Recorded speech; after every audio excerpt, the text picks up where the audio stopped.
안녕하십니까? 네, 반갑습니다. 자, 오늘 내용 전형계약의 종류를 지난번에 우리가 보다가 말았어요. 그래서 교과서 441페이지 한번 보시죠.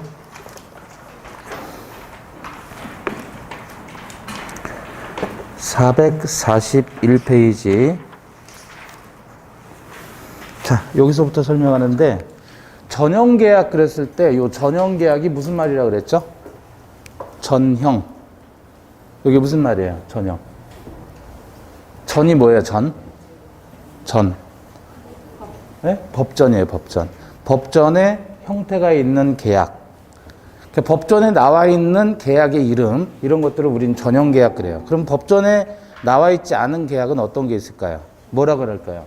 법전에 없는 계약은 비전형 계약이다, 이렇게 표현해요. 그러니까 계약이 여러 가지 종류가 있는데 우리 민법전에 나와 있는 계약을 뭐라고 하자? 네? 전형계약이라고 하자. 그래서 그런 전형계약이 어떤 게 있느냐 이제 살펴보면, 전형계약은 먼저 재산권의 이전을 급부로 하는 전형계약이 있어요. 여기서 급부가 뭐라 그랬죠? 급부? 응? 급부. 급부가 뭐라 그랬어요? 급부. 주는 거. 줄 급자, 줄 부자. 주는 거. 그래서 급부를 우리는 뭐라고 얘기한다 그랬어요? 채무다. 채무. 또는 의무라고 생각하시면 돼요.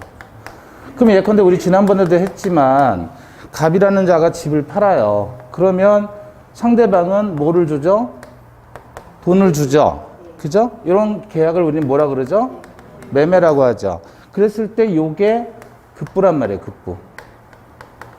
요 갑이 하는 행위, 갑의 의무를 급부. 그러면 돈 주는 요 반대 의무를 뭐라 그래요? 요거는 반대 급부, 이렇게 표현하는 거예요. 그죠? 처음 들었잖아요. 지난주에 이거 했죠? 그래서 급부와 반대 급부라고 했을 때 급부라는 개념을 이해하시자. 채권이 뭐라 그랬죠? 채권이? 채권의 뜻은 특정인이 특정인에게 특정한 행위를 요구하는 권리를 채권이라 그랬죠. 그래서 채권 이퀄 청구권이다, 이렇게 생각하시면 되잖아요. 상대방이 요구하는 채권. 그죠? 그러면 그 채권의 객체가 되는 게 바로 뭐예요? 급부다, 이렇게 얘기를 해요. 채권의 객체가 되는 걸 급부. 자, 어쨌든 재산권의 이전이 급부가 되는 거예요. 그러니까 갑이라는 사람이 자기 집에 대한 재산권을 이전을 해줍니다. 그러면 상대 측에서 반대급부를 제공을 하죠. 반대급부를 제공해야 되는데 반대급부가 없어요. 반대급부가 없어요. 이런 걸 뭐라고 하죠? 이런 걸 증여라고 하는 거예요. 반대급부가 있는데 그것이 금전이에요. 그럼 이런 건 뭐라 그래요? 이런 건 네? 매매라고 하는 거예요. 매매. 반대급부가 없을 때는 뭐라 그러고요? 증여. 반대급부가 있는데 그 반대급부가 금전이라면 뭐라 그래요? 매매. 매매. 그럼 파는 사람, 얘가 파는 사람이죠? 뭐라 그래요? 도인. 사는 사람은 매수인. 어렵지 않죠? 파는 사람은 매도인, 사는 사람은 매수인. 이게 매매라고 해요. 그럼 반대급부가 금전일 때는 매매인데 금전 이외의 재산권이다 그러면 요건 뭐라 그래요? 요건 교환계약이다, 이렇게 표현하는 거예요. 교환. 자, 그러면 갑이 건물을 주고 을이 땅을 줘요. 무슨 계약이에요? 갑은 건물을 주고 을은 땅을 줘요. 교환계약이에요. 이런 게 금전이 아닌 거를 맞바꾸는 걸 우리는 교환이다, 이렇게 표현하는 거예요. 이해되셨어요? 그래서 재산권의 이전을 급부로 하는 전형계약은 몇 개 있다?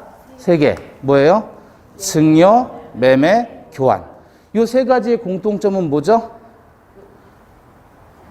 증여, 매매, 교환의 공통점은 어디 써놨잖아요? 재산권 이전을 급부로 한단 말이에요. 그죠? 그러니까 재산권의 이전을 급부로 하는 전형계약은 몇 개가 있다? 3개가 있는데 뭐였어요? 증여, 매매, 교환. 그러면 증여했을 때 증여하는 사람을 뭐라 그래요? 증여자. 받는 사람은 수증자 이렇게 얘기를 하는 거예요. 증여자와 수증자. 안 어렵죠? 네. 김치 하셨어요? 몇 포기 하셨어요? 김치 30포기? 오, 많이 하셨네. 몇 식구인데 30포기나 먹어요? 5식구예요?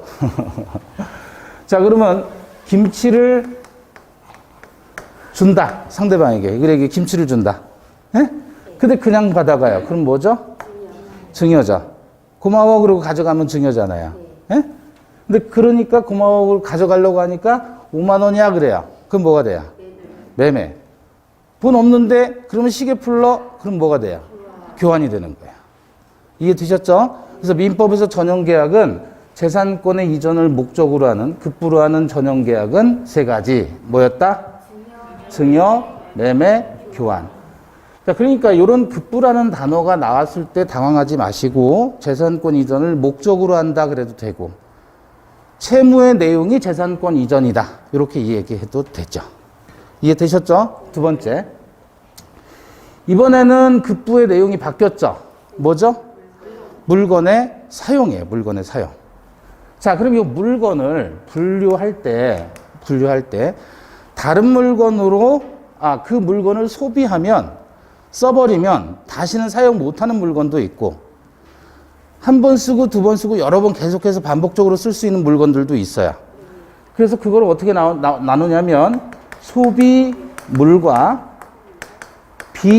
비소비물 이렇게 나눠요.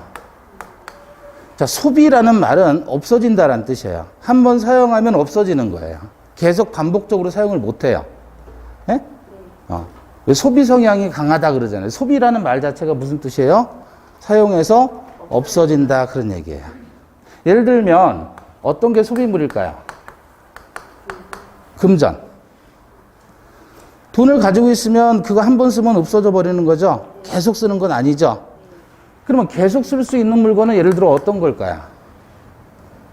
예컨대 아파트, 옷 한 번 입으면 그 다음에 못 입어요? 아니죠. 계속 사용할 수 있잖아요. 이렇게 계속 사용할 수 있는 것을 뭐라 그래요? 비소비물. 없어지지 않는다는 거죠. 근데 한 번 쓰면 없어지는 거 그건 뭐라 그래요? 소비물. 그럼 껌. 씹는 껌. 소비물 맞아요? 벽에 붙였다가 또 떼어먹고 붙였다가 떼어먹고 그럴 수 있잖아요. 그래도 소비물. 이해되셨어요? 소비물을 사용하게 해주는 거예요. 소비물을 사용하게 해준다? 대차계약이에요. 대차계약. 대는 대주는 거, 차는 빌리는 거. 대주고 빌리고. 그러면 갑이라는 사람이 자기가 가지고 있는 소비물, 예를 들어서 어떤 거라고 할까요? 금전이라고 할까요? 쌀이라고 할까요? 쌀도 소비물인가요? 쌀 한번 사용해서 먹으면 없어지잖아요. 그죠? 그러면 그거를 사용하게 해줘요. 그럼 거기에 대해서 얘가 빌려주는 거니까 뭐죠? 소비 대차하는 소비 대주 그래요. 대주. 얘는 빌려 쓰는 거죠. 소비물을 빌리니까 무슨 단어가 들어가야 돼요? 차, 주 이렇게 표현해요. 대주와 차주. 대주는 대주는 거예요. 그죠? 그래서 금전이나 쌀 같은 거를 얘가 빌렸다. 속칭 우리는 이거 뭐라 그래요? 꾼다 그러잖아요. 꾼다. 쌀 좀 꿔줘. 돈 좀 꿔줘 그러죠. 이해돼요? 그런 계약을 뭐라고 한다? 소비대차 이렇게 얘기를 해요. 근데 돈을 빌리는데 돈을 꿔주는데 이자를 줄 수도 있나요? 그럼 이자를 붙인 이자, 부, 금전, 소비대차 이자가 들어가면 그럼 이자 없이 그냥 돈만 빌려줬다 그러면 뭐라 그러면 돼요? 무, 이자부, 금전, 소비대차. 이해되셨어요? 그럼 만약에 이자를 준다 그러면 대가가 있는 거네요.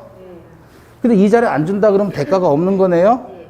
그럼 대가 있다 없다 그랬을 때 이따가 보겠지만 대가가 있으면 있을 유자. 대가상이에요. 무슨 계약? 유상계약. 이건 대가가 없으니까 뭐라고 하면 돼요? 무상계약 이렇게 표현해요. 그러니까 소비대차 계약이 유상이 될 수도 있고 무상이 될 수도 있죠. 이해되십니까? 네. 자, 그러면 여러분 봐봐요. 증여는 유상이겠어요? 무상이겠어요? 무상. 증여, 요건 대가가 없죠? 그러니까 무상계약이다 이렇게 얘기를 하는 거예요. 매매는 유상이에요? 무상이에요? 유상이죠. 교환은 유상, 무상? 유상. 자, 그러면 다시 물건을 어떻게 나눈다 그랬죠? 아까? 이 물건을 소비물과 비소비물로 나눠서 소비물을 빌려준다 그러면 무슨 계약? 소비대차 계약. 그죠? 소비물을 빌려주면 소비대차 계약이라고 표현해요. 근데 비소비물을 빌려줘요. 비소비물을 빌려준다. 사용하게 해줘요. 급부가. 거기에 대해서 반대 급부가 없으면, 이 없을 무자예요. 뭐라 그러냐면 사용대차 그러고, 반대 급부가 있으면 그때는 뭐라 그래요? 임대차 계약이다 이렇게 표현하는 거예요. 이해되셔요? 자, 그러면 사용대차는 쉽게 말하면 반대급부가 없어요. 비소비물 예를 들어서 아파트를 사용하게 해주는데 반대급부가 없어요. 사용료를 안 주는 거예요. 그럼 무슨 대차? 사용대차. 이해되시죠? 네. 근데 아파트를 사용하는데 세를 줘요, 세. 월세. 월 단위로 세를 주면 월세. 연 단위로 세를 주면 연세라고도 해요. 만약에 분기별로 세를 줄 수도 있나요? 네? 분기세, 그럼 분기세가 되는 거예요. 이해되셔요? 요게 바로 반대급부로서 사용에 대한 대가다 그래서 빌린 것이다. 차임이라고 하는 거예요. 차임. 속칭 우리가 뭐라고 하는 거? 월세라고 하는 거. 이게 세를 주는 것을 빌린 것에 대한 대가 그래서 차임 그래요. 그러면 소비물을 대차하는 계약은 소비대차고 비소비물을 대차하는데 공짜로 한다 그러면 무슨 대차? 사용대차. 그럼 사용대차는 누구와 누구 사이 계약이에요? 사용. 아까 소비대차 할 때는 뭐라 그랬어요? 소비대주, 소비차주 그랬죠? 그럼 여기서는 사용, 대주, 사용, 차주 이렇게 얘기를 하면 돼요. 당사자 명칭이에요. 그러니까 책을 읽으실 때 이런 단어 나왔을 때 이게 어떤 의미인가라는 걸 생각하시면 돼요. 네. 쓰지 마시고 안 써도 돼요. 자, 그 다음에 임대차 나오잖아요. 임대차. 임대차는 비소비물을 사용하는 거에 대해서 대가로서 뭐를 준다? 차임을 준다. 속칭 월세라고 하는 게 뭐예요? 차임이에요. 차임. 법에서는 차임. 그랬을 때 빌려주는 사람을 뭐라 그래요? 임대주 안 그러고 임대인 그래요. 빌리는 사람을 임차인이다. 이해되셨어요? 그러면 결국 물건의 사용을 급부로 하는 전용계약 세 가지는 뭐였어요? 소비대차, 사용대차, 임대차. 그래서 우리가 많이 들어보는 건 뭐죠? 임대차. 대가 있어요? 없어요? 있죠. 그 대가를 뭐라고 하자? 차임이라고 하자. 어렵지 않죠? 예. 그래서 우리 전용계약이 지금 증여매매 교환 세 가지 받고 그 다음에 물건의 사용을 급부로 하는 전용계약을 봤어요. 뭐였죠? 뭐였어요? 소비대차, 사용대차, 임대차. 이건 소비물에 대한 대차 계약. 그죠? 요거는 비소비물에 대한 대차 계약인데 공짜면 사용대차, 대가가 있으면 임대차. 아시겠죠? 그러면 PC방 아세요? PC방? 애들은 많이 다니는데 지난번에 가니까 깜짝 놀랐어요. 뭘 프린트 하려고 PC방을 갔는데 와, 애들이 중학생 애들이 바글바글한 거예요. PC방에. 놀랐어요. 걔네들은 그 다니는 게 익숙한가 봐요. 그죠? 그럼 PC방을 가면 거기서 PC를 사용하잖아요. 그죠? 그럼 사용료를 내죠? 예? 그럼 무슨 계약이에요, 그건? 응? PC가 소비물이에요? 그 재산권 이전은 아니죠. 애들이 PC방 가면 PC에 대한 소유 재산권을 이전받아서 PC 들고 가는 게 아니잖아요. 이쪽은 아니에요. 사용하는 거예요. 셋 중에 하나겠죠. 뭐겠어요? 사용대차? 사용대차는 뭐라 그랬어요? 무슨 물에 대해서? 비소비물에 대해서. 대가가 없는 거잖아요. 그럼 애들이 공짜로 쓴단 말이에요, PC를? 그럼 PC방 주인은 뭘 먹고 살아요? 뭐죠, 그거? 임대차 계약이에요, 임대차. 그럼 아까 임대차에서는 사용에 대한 대가를 준다 그랬잖아요. 그걸 뭐라 그랬죠? 차임이라 그랬죠? 그 차임이라는 걸 우리는 속칭 뭐라고 보통 얘기를 해요? 월세라고 하잖아요. 월세. 근데 PC방 이용료도 차임인 거예요, 결국은. 동의하세요? 아라뱃길 가보신 분, 경인 아라뱃길. 가보신 분. 네. 거기 가면 자전거 타보신 분. 인천대공원에 자전거 있어요. 거기 자전거 타보셨어요? 네. 네. 무슨 계약이에요? 자전거 타는 계약, 빌려 타는 계약. 임대차잖아요, 임대차. 그러니까 우리가 임대차 생각하면 맨 뭐만 생각하냐면 주택에 대한 아파트, 예? 뭐 이런 방 얻는 거 이런 것만 생각하는데 그게 아니라 민법에서 임대차는 포괄적인 거예요. 그럼 여러분 병원 다니셔 보셨잖아요. 아우 땀이 자꾸 나서.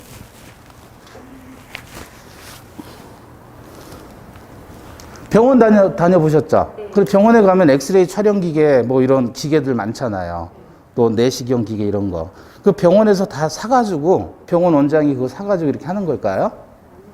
아니죠. 뭐 하는 거죠? 리스 하는 거, 리스. 리스. 그 병원의 시설을 그 하는 그 기계를 가지고 있는 소유자는 따로 있고 그 소유자가 병원에 주고 대신 리스료를 받는 거예요. 그것만 하는 리스 회사가 따로 있어요. 속칭 뭐예요? 빌려 쓰는 거예요. 그냥 그 기계들을. 그죠? 이해되셔요? 사는 경우도 있기는 있어요. 사는 경우도. 사면은 뭐가 그거는 재산권을 이전하는 거죠. 근데 돈이 많이 들잖아요. 사면. 보통 이제 종합병원이나 큰 병원에서 쓰는 한 2, 3년 쓰다가 중소병원으로 넘겨요. 그럼 중소병원에서 또 2, 3년 쓰다가 또 더 작은 병원으로 넘기고. 그러니까 최신 기계는 다 종합병원 같은 데 있는 거예요. 최신 기계는. 동네 병원은 좀 후진 기계예요. 여기 있는 병원들은 좀 후진 기계. 예? 실제로 그래요, 실제로. 그런 거는 파는 거고, 보통 개업한다 그러면 병원이 개업한다 그러면 다 리스하는 거예요, 다. 그게 뭐예요? 임대차 계약이다. 아시겠죠? 렌트카도 뭐예요, 그러면? 렌트카 계약하는 것도 임대차. 그 임대차가 꽤 많네요, 생각보다. 그죠? 근데 이 사용대차는 그렇게 많지 않죠. 공짜로 물건을 사용하게 해준다. 예를 들어서 볼펜을 안 갖고 왔어요. 나 볼펜 좀 빌려줘. 옆에서 그럴 수 있죠? 그럼 무슨 계약이에요, 그거? 사용대차. 그죠? 근데 볼펜 빌려 쓴 다음에 자, 잘 썼어 하고 돌려줄 때 10,000원이야, 그러면. 그럼 임대차가 되는 거예요. 이해되셨어요? 나 차비 없으니까 나 10,000원만 좀 꺼줘. 내일 갚을게. 무슨 계약?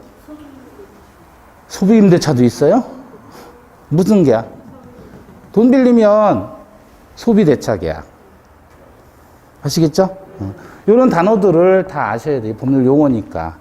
자, 그 다음에 이제 뭐가 있냐면, 요게 이제 제일 중요한 부분이고, 우리 시험 범위는 매매, 교환, 임대차예요.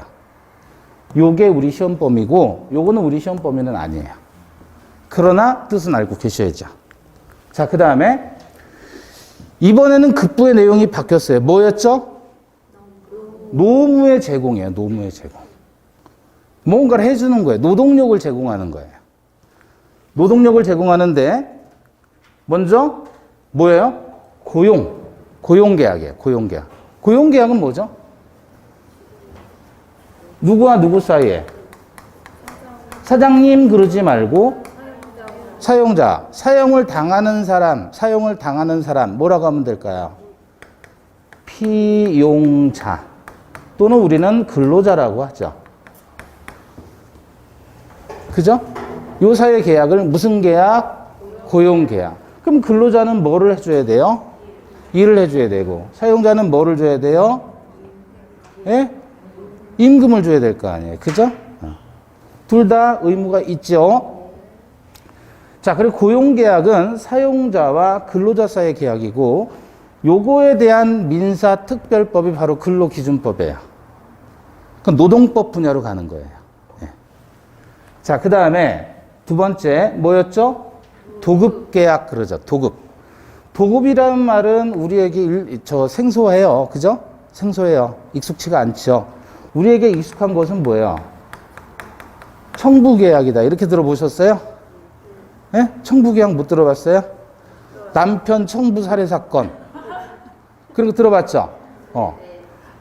그죠? 청부살해. 그게 도급계약이라고 하는 거예요. 그러니까 그거는 일본식의 표현이에요. 청부는. 우리말로는 뭐예요? 도급. 그러니까 남편 청부살해 사건 그러지 말고 남편 도급살해 사건. 아시겠죠? 그러면 여기서 청부계약에서 예컨대 A라는 사람이 B라는 킬러에게 돈을 준단 말이에요. 우리 남편 좀 죽여줘. 그래요. 예? 죽여줘. 그러면 이와 같은 죽이는 일을 하는 이 킬러는 노동력을 제공하죠? 거기에 대해서 얘는 대가를 제공하잖아요. 그죠? 이런 걸 무슨 계약이다? 도급계약. 그럼 얘를 뭐라 그러죠? 킬러를 살인, 청부업자 그러잖아요. 킬러를 살인 청부업자. 그렇게 하면 안 된다 그랬죠? 이제 뭐라고? 살인 도급업자. 이해되셨어요?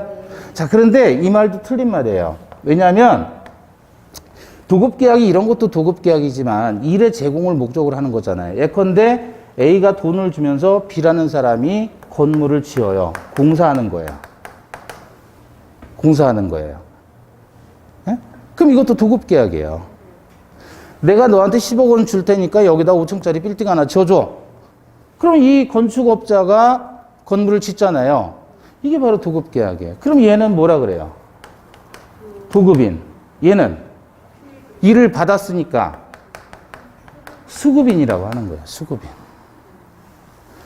그러면 이제 여기가 이제 예컨대 종합건설회사예요. 종합건설회사. 건설회사도 전문건설이 있고 종합건설이 있어요.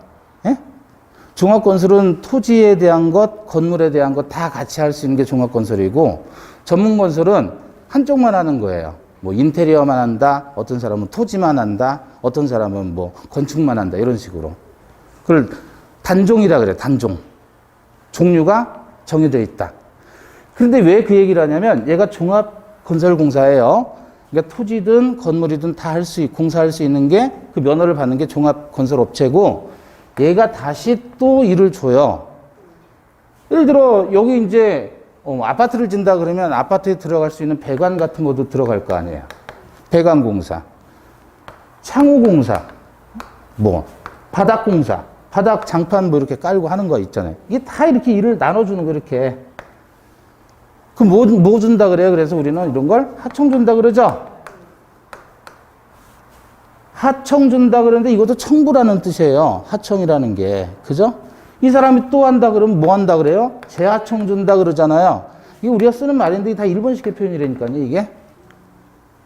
그러면 이 계약이 청부계약이 아니라 우리는 뭐라고 표현하다? 도급계약이라고 하죠? 그러면 얘가 얘한테 준다. 일을 또 준다. 뿌려준다. 하청 준다. 이건 뭐라고 표현하는 거야? 하도급한다. 하도급. 얘들은 하도급 업체가 되는 거예요. 아시겠죠? 그럼 얘는 하수급인, 하도급인, 도급인, 수급인. 수급이 다시 하도급 주면 하도급인, 하수급인 이렇게 표현하는 거예요. 건설공사 계약. 보통 이런 게 청부계약, 즉 도급계약이다. 그 다음에 이제 추가된 전형계약이 여행계약이 들어가 있어요. 원래는 여행계약이 빠졌었는데 요게 추가가 됐었고, 물론 뭐 이건 우리 시험범위 아니니까 신경 안 쓰셔도 되고, 현상광고라는 거는 일종의 현상 광고를 한단 말이에요. 예컨대 추첨을 통해서 승용차를 주겠다. 이런 것들을 다 뭐라고 표현해요? 현상 광고 계약이다 그래요. 그러면 이건 누가 있냐면 광고자가 있겠죠. 그리고 그 추첨에 응하는 응모자가 있겠죠. 광고를 하고 일정한 행위를 해달라 지정 행위를 하는 거야. 지정 행위.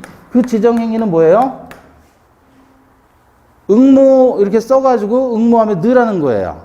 그럼 거기서 추첨을 통해서 한 사람 뽑겠다 이거죠. 이와 같은 것들을 현상 광고 계약이라 이렇게 얘기를 해요. 그러면 얘는 광고자와 응모자 사이의 계약이다. 그리고 응모자가 지정 행위를 완료하게 되면 드디어 경품을 받을 수 있는 권리가 생긴다. 이게 현상 광고. 자, 그 다음에 위임 계약이에요. 위임. 위임은 뭘까요? 위임. 위임. 사무 처리를 맡긴다 그랬을 때 위임이라 그래요.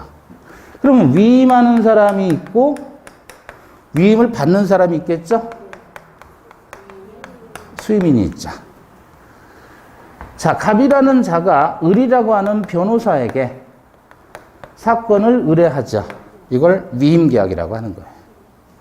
우리가 보통 이제 변호사 쓴다, 변호사 산다 이렇게 표현하죠. 변호사 산다, 변호사 쓴다. 이런 말들은 변호사들이 대단히 싫어해요. 그죠? 사무 처리를 위탁하는 거예요. 그래서 변호사가 한 건을 수임했다 이렇게 표현하는 거예요. 네? 자기는 말 그대로 사무 처리를 위탁했으니까 사무 처리를 대신해 주는 것인데 그 사무 처리가 예컨대 소송사무다 그러면 소송과 관련된 업무를 대신해 주는 거란 말이에요. 그죠? 그래서 샀다 쓴다 그러면 이 사람들은 기분 되게 나쁘죠. 이런 말 하지 마세요. 만약에 변호사 만날 일이 있으면. 자, 위임하는 거예요. 위임하는 거. 그럼 법무사에게도 사건을 위임하는 거죠. 등기사무를. 그죠? 법무사도 역시 사건을 수임한다 이렇게 표현하는 거예요. 위임인, 수임인. 이해되셨죠? 자, 그 다음에 마지막은 뭐죠? 임치가 뭐야? 임치. 이 치자가 둘치자야. 물건을 맡겨두는 계약을 임치라고 해요. 물건을 맡기는 사람을 뭐라 그래요? 그러면 임치인. 물건을 보관하는 사람은 수치인. 저기 남동공단 가기 전에 그 그린벨트 있잖아요. 그저 농산물 시장 그 위쪽에. 예. 거기 보면 모퉁이에 저도 몰랐어요. 사거리가 있는데 이쪽이 농산물 시장이고 요 사거리 여기 들어가 보면 컨테이너 박스가 한 5층 정도 쌓여 있어요. 이렇게. 컨테이너 박스가. 이렇게. 그래서 요 사이사이가 그냥 다니는 길이고 박스가 잔뜩 쌓여 있어요. 컨테이너 박스가. 그게 왜 있을까요? 이게? 이 컨테이너 박스 하나 열면 물건이 잔뜩 있어요. 어떤 물건이냐? 뭐 소파도 나오고 TV도 나오고 컴퓨터 뭐 의자 책상 별게 다 있어요. 별게. 네. 그러면 이 사람들은 컨테이너 박스 하나당 예를 들어서 월 10만 원을 받아요. 보관료로. 그러면 다섯 개 싸놓으면 이거 50만 원이죠. 그리고 여기 100개 싸놓으면 그냥 1000만 원이에요. 한 달에. 그냥 돈은 보관료가. 이게 무슨 계약이에요, 이게? 얘네들을 뭐라고 하는, 이 업자들을? 예? 이 업자들. 자기 컨테이너 박스에 물건 보관하는 거, 자, 이 물건은 어디서 왔을까, 이 물건들은? 경매 되잖아요. 부동산이 경매되죠? 경매를 해가지고, 여기 A라는 사람이 살고 있는데, 이 사람이 집이 경매로 넘어간단 말이에요. 빚더미에 올라앉아가지고. 그럼 이건 누군가가 낙찰을 받는단 말이죠? 그죠? 낙찰을 받으면 얘는 이제 쫓겨난단 말이에요. 쫓겨나면 얘가 쓰던 이 동산들 있죠. 사용하던 동산들 집에 장롱도 있고 이불도 있고 옷도 있고 뭐 컴퓨터, 책상, 소파 예? 다 있을 거 아니에요. 이거는 얘 거잖아요. 얘 거. 그럼 비가 낙찰을 받았다라고 했을 때 이 동산들도 얘 거는 아니잖아요. 그죠? 이 동산들은 얘 거예요. 얘가 가지고 나가는데 얘가 그냥 몸만 나가버렸단 말이에요. 이사도 안 가고, 쫓겨나가지고. 그럼 요거는 다 어떻게 해요, 요거? 요런 걸 유체동산이라고 하는 거예요, 유체동산. 그거를 압류해서 다시 경매 치는 거예요. 그럼 그러면 요것만 사라는 거예요. 그러면 이거는 일단 빼놔야 되겠죠. 어디로 가요? 일로 가는 거예요.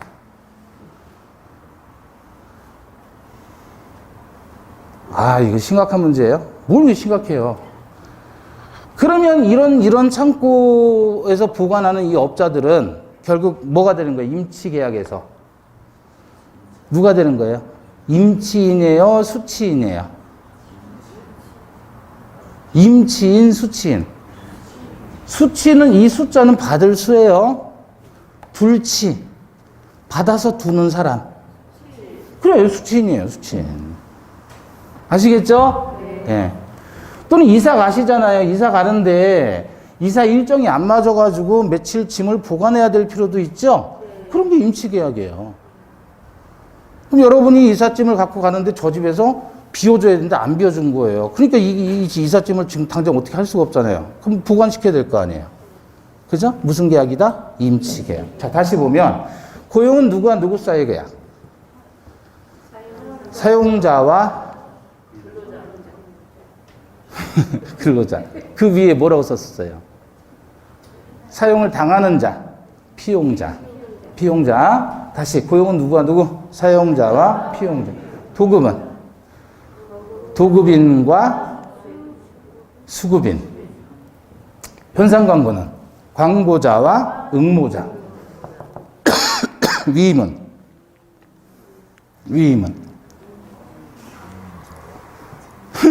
위임인과 수임인. 임치는 임치인과 수치인. 다시 증여는 증여자와 수중자. 아, 그러니까 받으면 다 숫자를 쓰네요. 그죠? 받으면 숫자를 써요. 숫자. 받을 숫자. 두 손으로 받는 거예요. 모아서. 그 손 하나 더 주면 이건 무슨 수? 줄수. 주는 손이 있고 받는 손이 있고. 받을 땐 두 손으로. 이것도 손이고 이것도 손이에요. 손. 다시. 그러니까 받으면 숫자 쓰는 거예요. 증여는 누구와 누구? 증여자와 수종자. 매매는 매도인과 매수인. 소비대차는 소비대차. 다 대차네요. 그래서 이걸 속칭 차차차 계약이라고도 해요. 차차차 계약. 다 함께 차차차. 무슨 차? 소비대차, 사용대차, 임대차. 소비대차는 누구와 누구? 소비대주와 차주. 사용대차는 사용대주와 차주. 임대차는 임대인과 임차인. 고용은 사용자와 피용자. 도급은 도급인과 수급인. 이건 필요 없어요. 이건 필요 없고. 얘는 위임인과 수임인. 얘는 임치인과 수치인. 눈치 빠른 사람은 벌써 눈치챘잖아요. 아, 위임하는 사람, 임치하는 사람. 받으면 수치, 수임. 그죠? 안 어렵죠? 네. 자, 그 다음에 이런 계약이 지금 몇 개 나왔어요? 하나, 둘, 셋, 넷, 다섯, 여섯, 일곱, 여덟, 아홉, 열, 열하나, 12개 나왔어요. 또 있나? 기타 계약으로 나눠요. 그래서 조합 계약이 있고 종신정기금 화해 계약이라는 게 있어요. 화해 계약은 아주 쉬워요. 이거 합의서 쓰는 거예요. 합의서. 교통사고 났을 때 합의서 쓰자 그러죠? 그걸 화해라고 하는 거예요. 화해. 우리 싸움 났을 때 부부끼리 화해라 그러잖아요. 그건 그냥 쓰는 화해고, 민법에서는 분쟁을 종국적으로 분쟁을 완결시킨다라는 의미에서 화해야. 따라서 설령 화해 계약을 했을 때, 합의서 쓰는 계약을 했을 때 착오가 있어도 보통 취소를 못 합니다. 이 경우는. 이게 화해 계약의 특징이에요. 화해 계약은 뭐 하는 계약이다? 합의서 쓰는 계약이다. 자, 조합이라는 말을 많이 들어보셨죠? 무슨 조합이야? 농업협동조합, 수산업협동조합, 임업협동조합. 그런 거 들어보셨죠? 이런 조합이라고 하는데, 이 조합이라는 게 뭐냐면 동업계약을 이야기해요. 동업하는 계약. 동업자들 상호 간의 계약을 우리는 조합계약이다 이렇게 표현해요. 예를 들어 이제 공부를 같이 하시잖아요. 1년 지난 다음에 이제 합격했단 말이에요. 중개사 시험 합격했어요. 그럼 이제 사무실을 오픈하는데 혼자 하기는 좀 부담스럽고, 그래서 같은 친구하고 동업할 수 있나요? 그러면 그게 조합계약이라고 하는 거예요. 그랬을 때 그 조합의 구성원들을 조합원이라고 하죠. 근데 우리는 이제 이런 것들을 많이 봤어요. 농업협동조합. 그죠? 근데 원래는 농업하는 사람들, 같은 업에 종사하는 사람들끼리 조합을 만든 것인데 처음에 시작은 조합으로 시작했지만 걔네들은 지금 뭐예요? 주식회사예요, 주식회사. 그죠? 조합의 이름만 조합이라는 걸 쓰는 거예요. 실제 조합이라는 계약은 동업하는 계약이다 이렇게 이해하시면 돼요.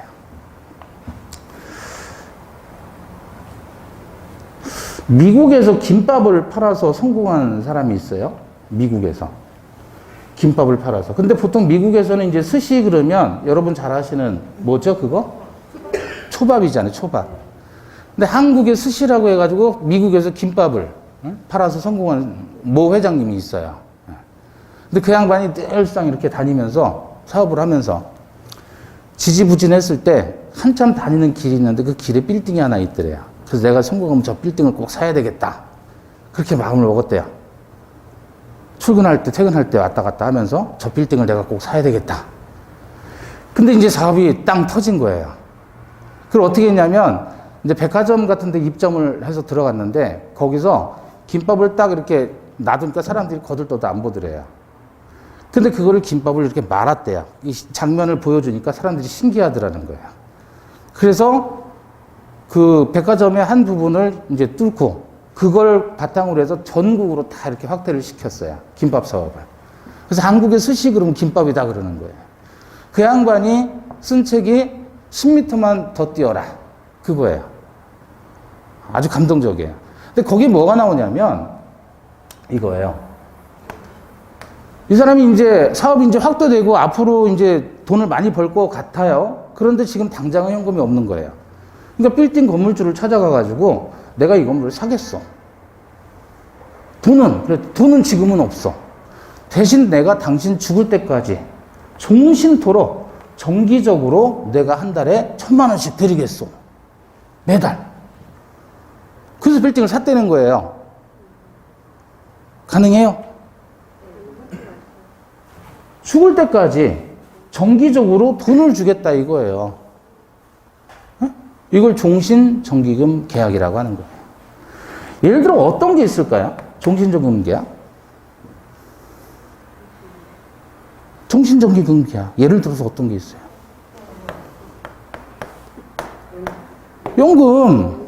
연금보험. 죽을 때까지 돈 나오는 거 아니에요. 그게 종신정기금 계약이라고 하는 거예요. 이해되십니까? 네. 그런데 우리가 지금 이렇게 공부해도 사실상 이거를 실전에 응용하는 건 대단히 어려운 문제, 또 다른 문제예요. 그렇죠? 그러니까 우리가 매매를 생각하는데 매매가 안 되면 뭘로도 갈 수 있다? 교환으로도 갈 수 있다. 이건 제가 이제 경험해 본 거예요. 처음에 이제 강의 제가 처음 시작할 때 이제 부모님하고 이렇게 같이 살려고 집을 알아보러 다녔거든요. 근데 저희 부모님 아파트, 제 아파트, 여동생 빌라, 세 개를 합쳐가지고 단독주택으로 가려고 했던 거예요, 저는. 근데 이 양반은 단독주택 살던 이 양반은 아파트가 필요한 거야. 주택이 싫고. 그럼 이거 다 팔면은 이게 시간차가 걸리잖아요. 그죠? 그래서 여기하고 계약을 하고 싶은데 마음에 드는데 이게 언제 팔릴지를 모르는 거예요. 그랬더니 공인중개사 한 분이 교환하시오 그러는 거예요. 맞바꾸자고. 그때 저는 신선한 충격이었어요. 그렇지, 교환도 되는구나. 매매만 되는 게 아니구나. 그죠? 그런데 그 매매도 교환도 안 되면 일로도 갈 수 있는 거 아닌가요? 그 공인중개사가 꼭 매매만 하거나 임대차만 하라는 법은 없는 거예요. 그죠? 자기 밖으로는 자기가 넓히는 거예요. 고객들이 원하는 측면에서 얼마든지 조율할 수 있다는 거죠. 자, 다시. 지금 여기 보면 중요한 파트는 이거예요. 매매하고 교환하고 임대차, 요게 우리 시험 범위예요. 나머지 시험 범위 아니에요. 근데 왜 잔뜩 설명했냐? 근데 내용은 알고 있어야 돼요. 이 단어가 나오니까. 그 우리 복잡한 거 한 거 아니잖아요. 자, 이거 뭐 하는 계약이라고요? 합의서 쓰는 계약이다. 그렇게만 이해하시면 된다고요. 요거는 동업하는 계약이다. 동업하는 계약. 이거는 몰라도 돼, 이제. 오늘 듣고 잊어버리셔도 돼요. 요거는 사용자와 피용자 사이의 계약이다. 도급은 도급인과 수급인 사이의 계약. 필요 없고. 요거는 위임인과 수임인 사이의 계약. 임치인과 수치인 사이의 계약. 자, 이런 용어들은 다 알고 계셔야 되는 거고. 자, 그런데 교과서에는 이런 거 다 나와요, 안 나와요? 이거 하나도 안 나와요, 교과서에. 없어요.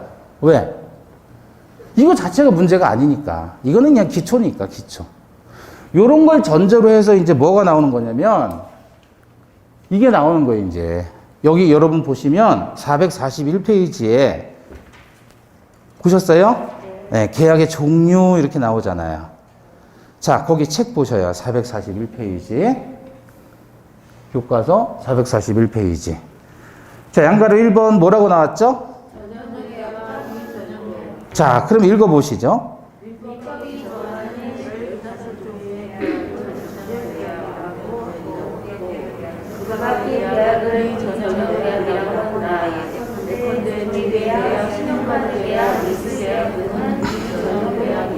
자, 그런데 우리 아까 전형계약 그랬을 때 전형계약은 총 15개가 있다 그랬죠?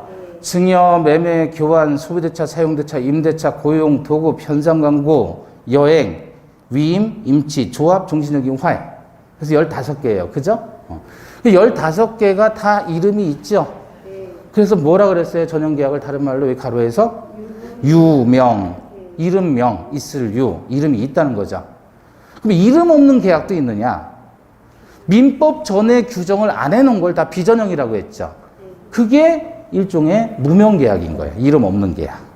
민법 전에 이름이 없으니까. 그 대표적으로 중개계약 같은 거, 신용카드 계약 같은 게 그러하다. 자, 그러면 전형계약과 비전형계약 분류했죠. 여기 봐봐요, 이제. 첫 번째, 유상계약과 무상계약이다 그래요. 이렇게 분류를 할 수 있어요. 이 유상이라는 거는 있죠. 있는데 뭐가 있어요? 요게 상줄상이에요. 상줄상. 요게 집이에요. 집. 집인데 궁궐 같은 집. 궁궐. 궁궐로 보시면 돼요. 요게 조개패. 재물이에요. 재물. 궁궐에서 재물 주는 거니까 상 주는 거예요. 근데 누구에게? 사람에게. 왜? 왜 사람에게 상을 줘요? 훌륭한 일을 했으니까. 그래서 이 상자가 상줄상, 상주다. 또는 대가, 보상, 배상 이런 뜻을 가지고 있는 게 상자예요. 그러면 유상이라고 했을 때 이건 무슨 뜻이에요?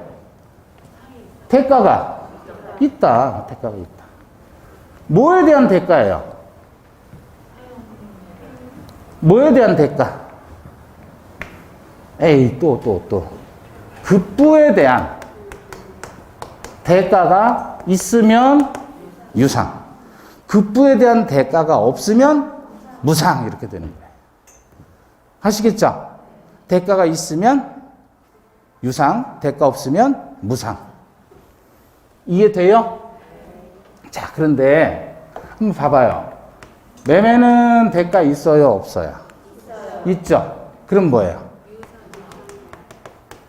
증여는 대가가 있어요, 없어요? 없죠? 그럼 뭐예요? 무상계약의 성질을 가지고 있죠. 자, 임대차는 대가가 있어요, 없어요? 있죠? 임대차는 대가가 있으니까 유상, 무상. 사용대차는 대가가 있어요, 없어요? 사용대차는 대가가.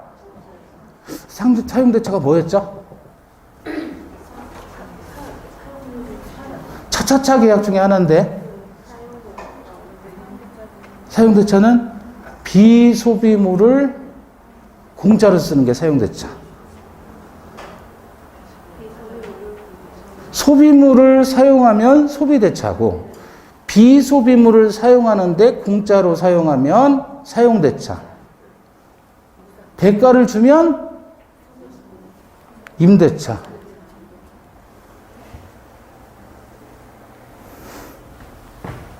소비물, 비소비물.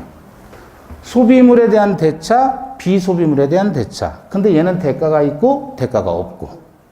그쵸? 네.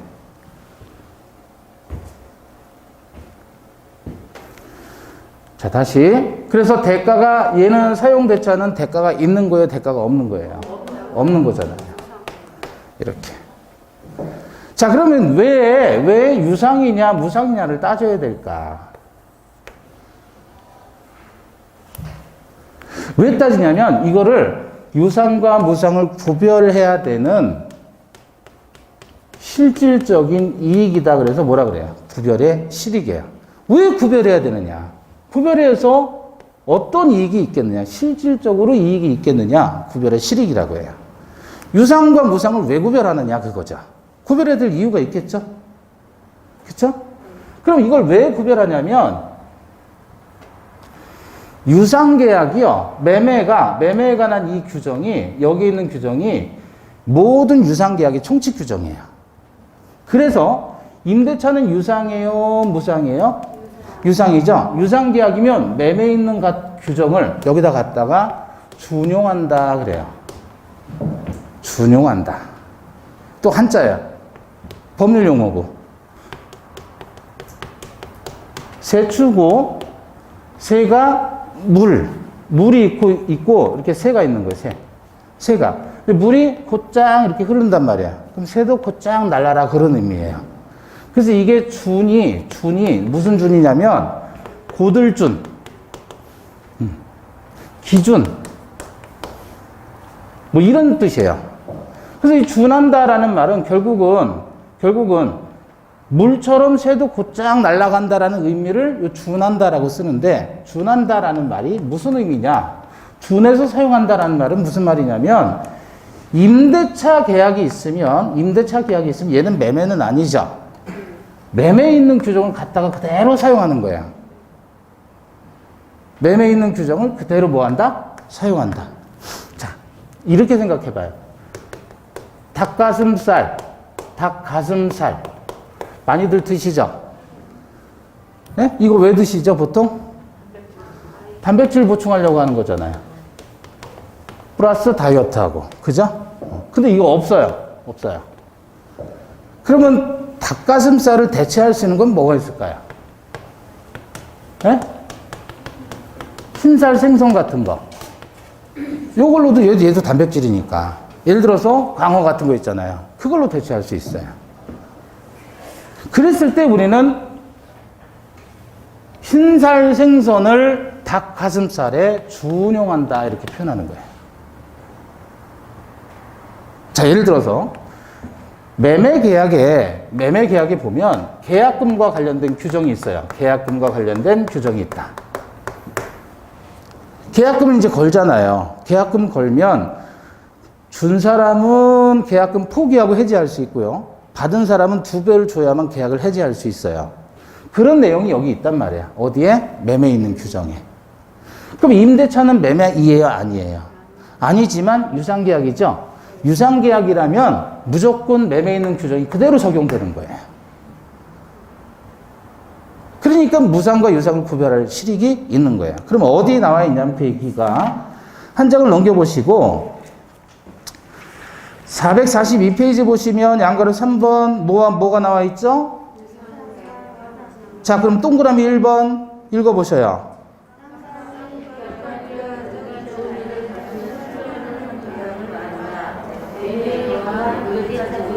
동그라미 2번.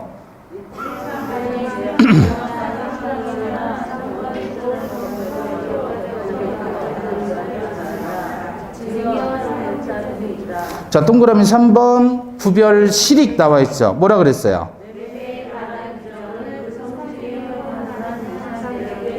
이해되셨어요? 이제 준용한다라는 말은 준해서 사용한다 그런 뜻이에요.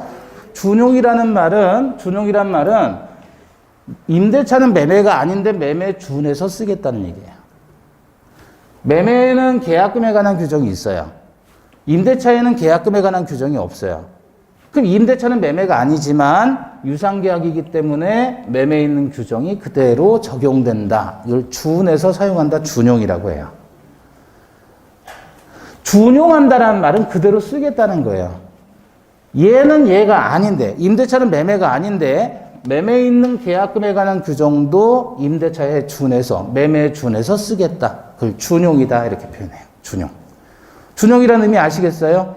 법전에서는 준용한다, 준용한다, 이렇게 많이 나와요. 그럼 준용한다라는 말은 얘 준해서 얘도 사용한다. 그런 뜻이에요. 같다는 거예요. 준용이라는 말은. 매매에서 이 계약금 관한 규정이 있어요. 임대차에는 계약금 규정이 없어요. 그렇지만 얘는 유상계약이기 때문에 매매계약처럼 계약금 적용이 된다. 규정이. 느낌이 와요? 네. 좋아요. 안 와도 상관없어요. 그냥 그렇게만 알고 계시면 돼요. 유상, 무상. 그래서 유상계약이라면 일단은 매매는 아니지만 매매에 있는 모든 규정들이 다 적용되는 거예요. 자, 그렇게만 이해하시고. 두 번째, 이제 쌍무계약과 편무계약이 있죠. 여기서는 잠깐 쉬었다가 보도록 하겠습니다. 네.